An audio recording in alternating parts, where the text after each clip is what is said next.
Welcome back folks, my name is LastKnownMeal and today in Cyberpunk 2077 we are going to go through some of the most useful and interesting mods for the game. More and more are popping up, so I will make videos around the mods either on a weekly basis or every few days if I see something interesting, so definitely stay tuned. Now let's get into it.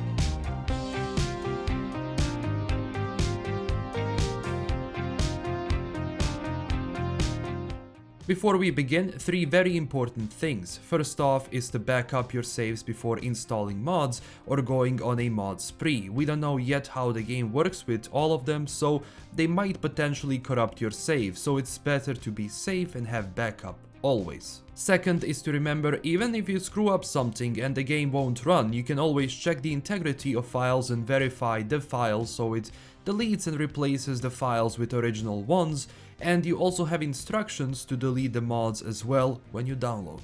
The third thing is to always download from trusted sources. People will be fishing for a lot of your stuff, because people now want mods, so of course you will have a lot of viruses and things around the net, so always download from trusted sites and sources. So the first mod we are going to install is the better minimap. The original minimap is zoomed way in too much and you will most likely miss a corner and you won't know where to go. As you can see here, as I'm driving around, I have a much better vision of where I'm supposed to go and where to turn. Now to install the mod, you first have to download Cyberpunk 2077 Tools mod.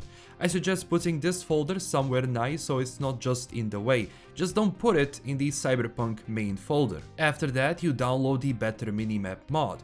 You start the program, you choose the setting you want and then navigate to CP Tools.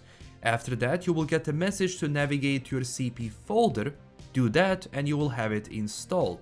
Also, you don't have to have this program running to have the mod, it's already there. To remove it, just click the remove button from the software.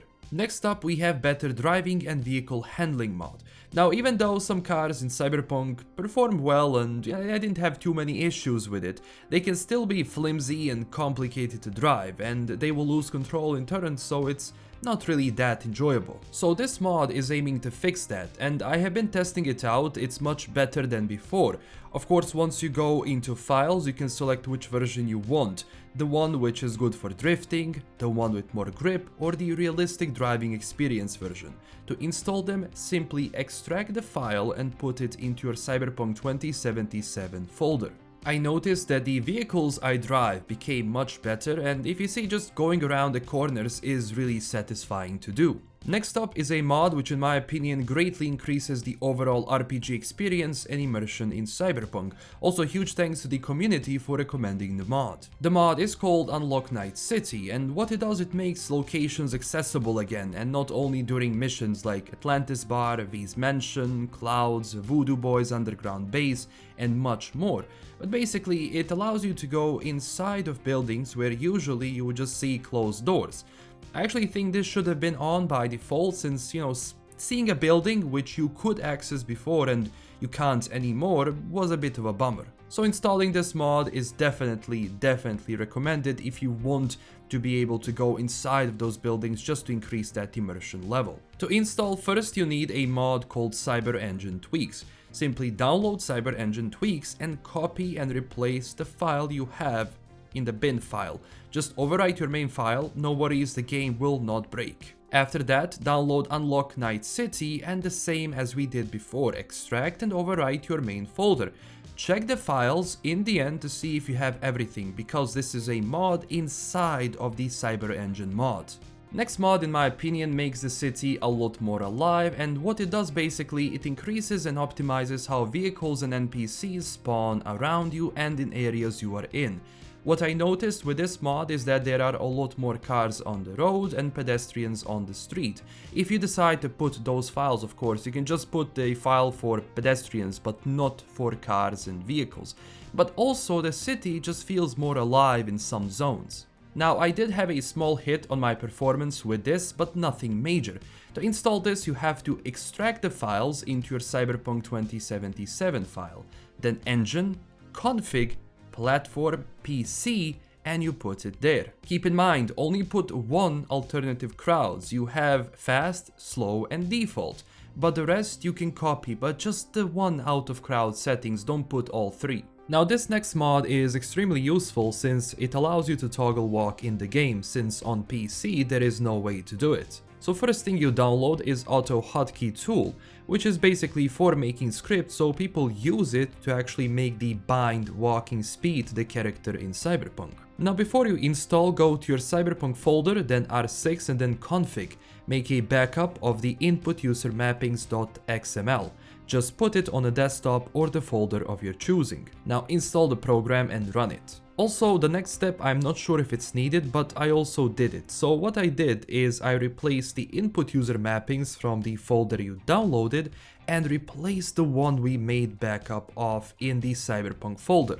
Also, before you download the mod, you can choose which bind you want, either caps or tab or middle mouse. But keep in mind, this is the bind that should be free in the game if you already have something on it. So simply run the auto hotkey program before starting the game or even when you are in the game itself and press the button. V will start to walk. Also press the button again if you want to start running. To exit the program, go to your tray in the bottom right corner, right click and exit. And the last mod on the list is the one that people will like a lot, because this mod allows you to change how your car looks.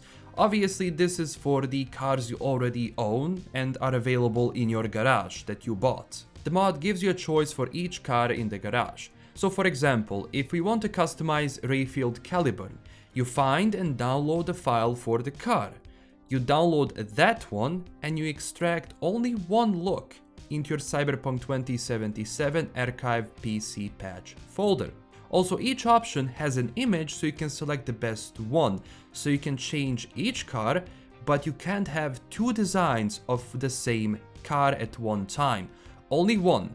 If you want to change it, simply delete the one you have and import a new one, because it needs to change an entire model of the car. This is cool if you got tired of the same design in your garage and you want to change things up. As you can see, for example, I have a yellow Caliburn, white Quadra 66 and the red Herrera Outlaw. In the future, when people start implementing their own designs, there is going to be much more variety to choose from, so I'm very excited about it. So these are the mods we have for today. I will have more modding videos soon. If you have any questions, drop them down below. I tried to actually put a tutorial in as best as I could. I know that modding can be a bit difficult for beginners, but actually it's very easy once you get the hang of the files and where to put them. So please like the video and subscribe for more. It really does help out, and join our growing community on Twitter and Discord. I also have a Patreon page. If you were looking for an extra way to support the channel, you can do it through the link below, and huge thanks to my current Patreon supporters. This is LKM signing out, and stay classy everyone. Bye bye.